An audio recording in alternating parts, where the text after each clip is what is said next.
So guys, for the first step, you want to go to the link which will be down below in the description to download Visual C++ 2012. And now once you're on this, you want to scroll down, choose your language, and then click on download. There's now going to be two downloads, x86 and x64. We're going to download both of them. So you want to click on both of them, and then click on download.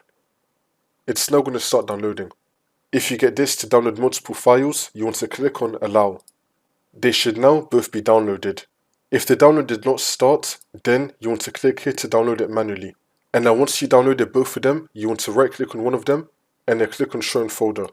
We should now be in our downloads folder with both the downloads. You want to install both of them one by one. I'm going to start with x64. I'm going to double click on it. And now once this comes up, you want to tick the box, I agree, and then click on install. And then click on yes. It's now going to start installing. And now once that's been done, we can now close out of this. We're now going to install the other one. For me, it's going to be x86. I'm going to double click on it. And now once this comes up, you want to tick the box, I agree, and then click on install. And then click on yes. Once that's been done, we can now close out of this.